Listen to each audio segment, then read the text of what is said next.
Hello, this is Monica Reinagel, and you're listening to the Nutrition Diva podcast. Do you have a question or a topic that you'd like to suggest for a future episode, or maybe a comment on a previous show? Well, you can call the Nutrition Diva listener line at 443-961-6206 and leave me a message. It's 443-961-6206. I'd love to hear from you.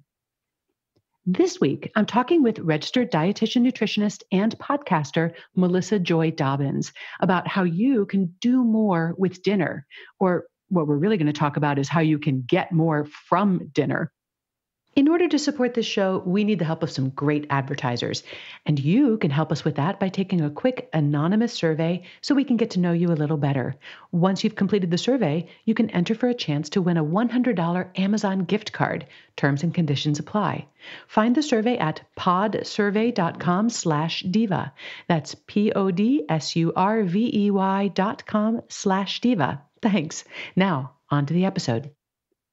Joining me today on the podcast is Melissa Joy Dobbins, a registered dietitian nutritionist who served for many years as a spokesperson for the Academy of Nutrition and Dietetics. And she's also the creator and the host of a terrific podcast called Sound Bites. Welcome to the podcast, Melissa. Thanks so much, Monica. So one of the things that you and I have in common is a real allergy to misleading or just plain inaccurate information about food and nutrition that seems to circulate so freely these days. And in your Sound Bites podcast, you frequently bring on experts to dispel misunderstandings and myths and really give listeners a more nuanced understanding of the science. And you've even created a series of resources that help other nutrition professionals communicate more clearly and effectively in the media. But today, I want to talk more about your Do More with Dinner project.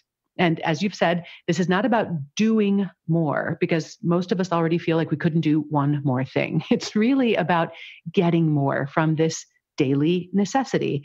And in fact, more stands for make ordinary rituals extraordinary. So tell us, what was the inspiration behind this project? Thank you, Monica. Yes, this really started out as sort of a personal quest. A few years ago, I, like a lot of people, just found myself at that New Year's resolution time thinking, well, what do I want out of this new year? How can I live a better life, be happier, be healthier, spend more time with my loved ones, have more quality? And I was traveling a lot. I was working a lot. I was kind of stressed out. And I thought, the one time of my day that is really sort of getting the short end of the stick is dinner time with my family. And as a dietitian, I know all the tips and tricks for getting a healthy meal on the dinner table. And as I talk about in my podcast a lot, I'm not the most culinary person, but I can cook a pretty good meal. I can follow a recipe, and I know what I like, and I know what my family likes. But I was just, stuck with that, 5 o'clock, what's for dinner? Kind of just pulling together, I've got some chicken breasts, I have some baby carrots, I've got all that. Let me just put it all together and have a balanced plate. And it was kind of boring and kind of not the most fun part of our day. And I thought, how can I do more? And of course, when I thought about that phrase, I'm like, well, I don't want to do more. Just like you said, we're all doing so much. I don't want to do more. I want to get more. I kind of want to do less. I want more ROI. So I thought, okay, what would that look like for me? And I just started brainstorming with my teenage daughter, who's off in college now. And now my son is 10 and my husband working, traveling. Like, what does this look like? Do I want to spend more time in the kitchen? Do I want to spend less time in the kitchen?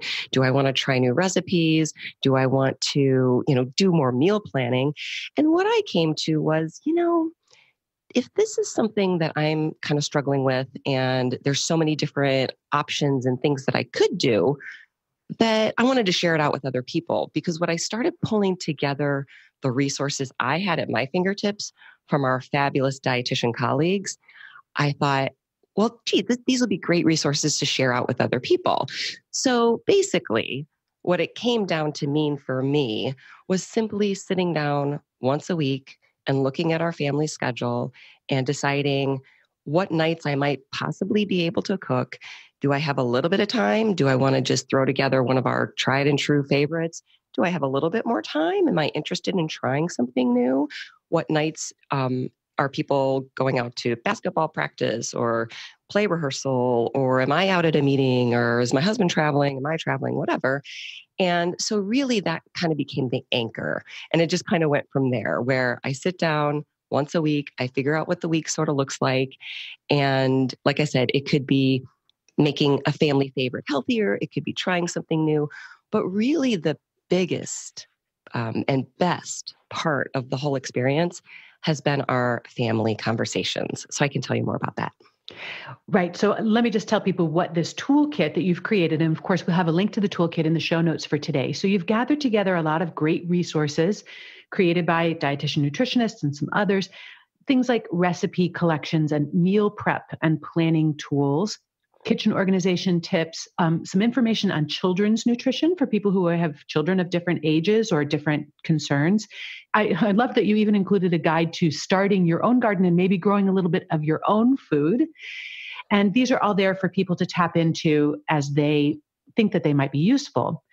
But as you just kind of alluded to, dedicating some time to meal planning and preparation can definitely upgrade your family's nutrition and save money and decrease food waste and all that good stuff. But this isn't really just about nutrition, is it? It's also an opportunity to become closer as a family by using that time to, as you say, have some good conversations. There's one resource in your kit that I love that is just a whole collection. This is the Family Dinner Project. Mm-hmm. Have I got that right? Yeah, the Family Dinner Project. And it's just a huge treasure trove of conversational gambits for families of different ages, interesting things that you might bring up. Some are silly, some are serious, and some guides on how you can use that time to really connect with your kids, have important conversations. And I would say even for families without kids, to connect with your partner and use that time to explore some interesting territory. Absolutely. When I started thinking about this, my daughter came home from school and she said, well, Mom, we learned about this rosebud thorn thing. And I don't know if you've heard of that. I think the Obamas do it, but it's very simple. And it's a great way to enhance your family conversation. So what it is, everybody goes around and says what their rose is, and that's the best thing that happened to them today. Then everybody goes around and says what their thorn is, or the worst thing that happened to them today. And the last one is the bud, and that's what they're looking forward to.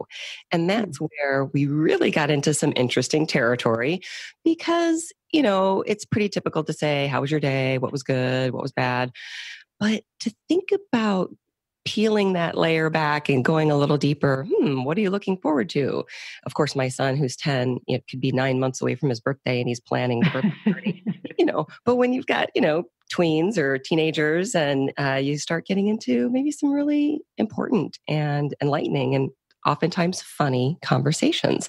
So we use that a lot. And yes, the Family Dinner Project, I stumbled across that right after I started working on this whole concept and just love their resources. In fact, I interviewed Lynn Berenson on my podcast about the whole Family Dinner Project. There's a book, there's a wonderful website that has all kinds of anything from actual meal type suggestions and recipes to these conversation starters. Well, I love that little twist of the bud of the rose, because I think many of us have heard about a tradition in families where you say the best thing, the worst thing, but that adding that third element of something that you're looking forward to kind of opens up imagination and aspiration. It reminds me actually of a little practice that I use in one of my coaching programs where we just take a minute at the end of every day in terms of our goals with behavior change and evaluate what went well, what maybe didn't go so well, but what are my opportunities to change the story tomorrow? And it really is a nice way to kind of pull together the day, but also, think a little bit intentionally about the future. And that can be used in all kinds of ways, as you say. Mm-hmm. Yeah. I want to talk a little bit more about some of the nutritional and super nutritional, extra nutritional benefits that we can get from dinner. But first, I want to take another quick break to thank this week's sponsors. Dreaming of a beach vacation? Start planning your escape to Panama City Beach, Florida. Imagine spending your days doing the things you love, all in a setting of sugar white beaches and turquoise waters. Discover endless family fun, heart-pounding thrills, eco-adventure, and romance. Make it memorable. Get up close to dolphins in their natural habitat on a boat tour or go paddle boarding. Make it exhilarating. Find your thrills flying on a jet ski, kayaking at sunset, or snorkeling in turquoise waters. It's everything an adrenaline junkie lives for. Make it incredible. Bike along the beach, take an airboat tour, or explore the secluded beauty of 2 state parks. And make it special with a romantic getaway. Relax and reconnect with dining on the beach, breathtaking sunsets, and enough live music to dance the night away. So make it yours. Make it Panama City Beach, your real fun beach. Plan your escape now at visitpanamacitybeach.com. Who could you ask to bring you groceries at 8 p.m. or a latte at 8 a.m.? Postmates, your personal food and grocery delivery service. No more trips to the store. You don't even have to know where the store is. With Postmates, you can browse local restaurants and businesses and track your deliveries in real time. Postmates will deliver anything to you within the hour, 24 hours a day, 365 days a year. They are the largest on-demand network in the world with more than 25,000 partner merchants. So download the app for iOS or Android for free. For a limited time, Postmates is giving my listeners $100 in free delivery credits for your first 7 days. To start your free deliveries, download Postmates now and use the code Nutrition Diva.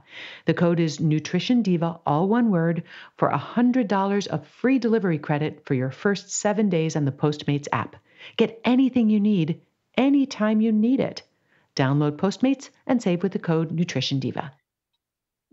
I'm back with Melissa Joy Dobbins of the Sound Bites podcast, and we're talking about her Do More with Dinner project. She's a whole toolkit of resources that she's pulled together, and we have a link to that in our show notes. Melissa, now ideally, we know families will sit down together most evenings and eat a family meal, but I know families today really struggle to make this happen. And I think there's a lot of guilt about it, which, as we know, is usually not terribly productive. We just feel bad about how we're not measuring up.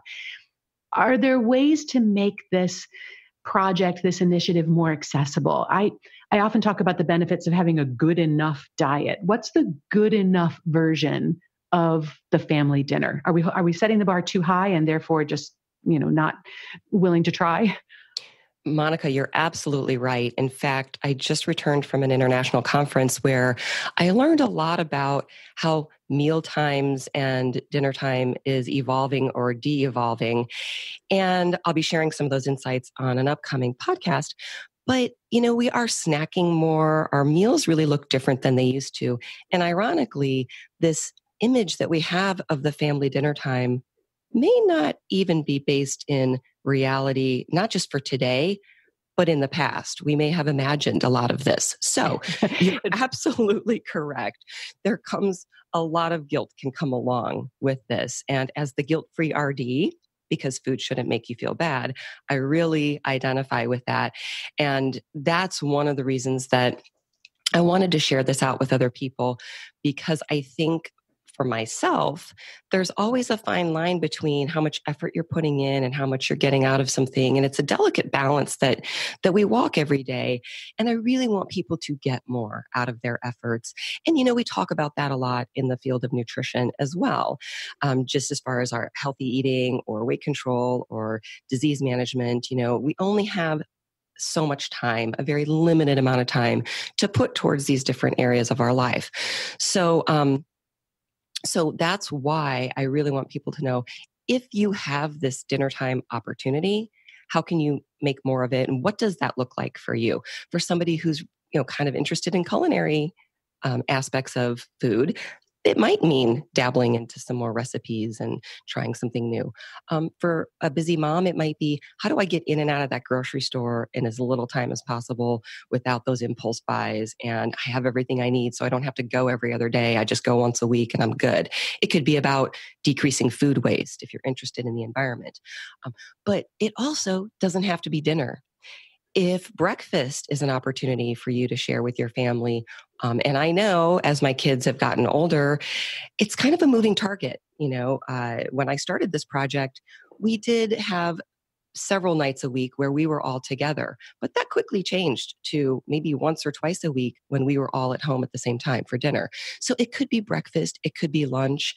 As you mentioned, maybe you don't have kids at home or you don't have children, but you have another sort of family, your friends or your community. So it could be a supper club sort of a thing. So you can really make it whatever you want. And that's what I want for people, is to think about, what are their goals and what can enhance their whole eating experience from not just a nutrition standpoint, but from an emotional and social standpoint. Yeah, I think sometimes with all this emphasis on meal planning, there's all these apps out, and people get the impression that they have to have a 28-day meal plan with 28 different dinners, 28 new recipes that are going to be created for the very first time. And, in my house, we do some meal planning just to kind of keep ourselves sane. But honestly, we have about 10 recipes that we rotate through with minor variations. We are not cooking gourmet meals every night. So meal planning doesn't have to mean that you're running a restaurant. It can just mean, that you are not waiting until 5:00 to think about, oh gosh, what am I putting on the table tonight? Or what am I feeding myself tonight? Absolutely. And you're a professionally trained chef and you're saying this. So for the rest of us, no, and it's very interesting. I also did a recent podcast on meal planning with two of the dietitian resources in my toolkit, Toby Amador and Jessica Levinson, because I too was sort of like, I'm seeing all this stuff about meal planning and meal prep. And other than sitting down and looking at my schedule for the week, I'm not sure what all that means. So we dived into that a little bit. But what I learned pretty early on in this whole project and this experiment, if you will, was I really only have time and only need to cook maybe 2 nights a week. When you look at leftovers, or we can call them planned overs, or, it's Friday night pizza night and we take all of our, leftovers for the week and make a nice, pizza and use up the, decrease that food waste. It really surprised me. And it's been that way for years, where I know I only really cook about 2 nights a week, which blew my mind, because I thought, okay, I'm going to be cooking like 5-6 nights a week. And that's not the case at all. Sure. And there's also no crime in taking advantage of some of the meal prep steps, for people where time is really at a premium. It's not cheating to take advantage of some of the steps done for you when you can buy vegetables that are prepped and ready to go, or little components of the meal that have been prepared. There are some smart shortcuts that we can take, and we needn't feel like we are falling down on the job by taking advantage of those. Absolutely. And there's meal delivery services. We tried some of those. Yeah, there's so many options. We really do have a lot of tools and resources available to us. And like you, there's certain recipes that, like I said, they're tried and true, and they're going to be repeat, dinners, or, maybe they're brunches or lunches. But, just like with nutrition, I used to tell my patients, and I don't know if this is true, if there's any like citation for this, but we tend to eat around 20 same foods all the time. Like, if we have bread at home, well, that's the same bread we're going to eat the rest of the week. And so it is, we can throw in some variety and change things up. But once we kind of have a pattern and we see that pattern, we can use that to our advantage. And, some people want more variety than others. One of the interesting things I learned about the meal prep is some people actually do this Sunday meal prep, and they put everything into individual containers, and they actually do eat the same thing every day. And I thought, well, that's not for me. Right. Maybe somewhere in between those two extremes. Yeah. But, there are a lot of, maybe it's the millennials, maybe it's young professionals who, they just want to keep it simple and easy and accessible and healthy, and they're not as much interested in variety. But I'm like, that's not for me. But maybe batch cooking would be more helpful than, instead of the traditional meal prep that we're seeing on Instagram. Yeah. And it's important to find that solution that fits your lifestyle and your preferences and your family's rhythms. Mm-hmm. Speaking about families, we tend to hear a lot about the specific benefits that kids in specific reap from this practice of having family dinners together. There are studies showing that they, on average, do better in school. They have lower rates of eating disorders and obesity, also lower risk of depression and substance abuse. I haven't seen as much research on the benefits that adults gain from this practice. Have you, just even anecdotally or from your own experience, observed that what the parents or the adults or the childless households might have to gain from this? This isn't just about helping kids do better in school, right? Right. Well, and I have seen some of that research that shows not only does it help kids do better at school, but it helps adults function at work. And we've seen that even with like the breakfast research, kids get better grades, and that has been extrapolated to adults performing better, at work. But yes, for me, I knew when I started this, the real reason I was doing it was more from a heart and gut and emotional place, because I kind of knew I had the nutrition stuff sort of covered. But I've been really surprised and blessed that the experience has really brought me even more than I thought it would. Even just the nuance of, yes, we don't have screen time during dinner, but just making yourself stop and be present. That's really been my goal the past few years. Is we've got so much going on. Everybody's lives are so busy. We're running in all these different directions. We're so distracted with, whether it's social media or email or electronic devices, and just to sit and be present and have those conversations. And I've really enjoyed the evolution. Like I said, when I started, my son was probably 6 or 7 years old, and he's almost 11 now. And he's become quite the little conversationalist and storyteller. And it's just really a fun part of our day that I look forward to. So I know that it's enhanced my quality of life. And there are some dinner party guests in the future who will have you to thank for your son's conversational skills. Melissa, I want to thank you so much for joining me on the Nutrition Diva podcast today. We have a link to the Do More with Dinner toolkit in our show notes, which are at nutritiondiva.quickanddirtytips.com. And if you're not already listening to it, please check out Melissa's podcast, Sound Bites, which you'll find on Apple Podcasts and Stitcher and all the usual places. And in fact, in this week's episode of Sound Bites, I'm going to be joining Melissa to talk a little bit more about the value of a good enough diet, as well as how you can chart a sane course through the wilderness of nutrition news and nonsense that we seem to be exposed to every day. But thank you again for joining me, Melissa. My pleasure, Monica. Thank you so much for having me on your show. Absolutely. Hey, if you want to eat healthier, but you feel like you don't know where to start, why not join us for the next 30-day nutrition upgrade, which starts in just a few days. I'll show you a simple approach that I've developed that can help you improve your eating habits without going to extremes. All the details are at nutritionovereasy.com/upgrade. Thanks so much for listening, and have a great week.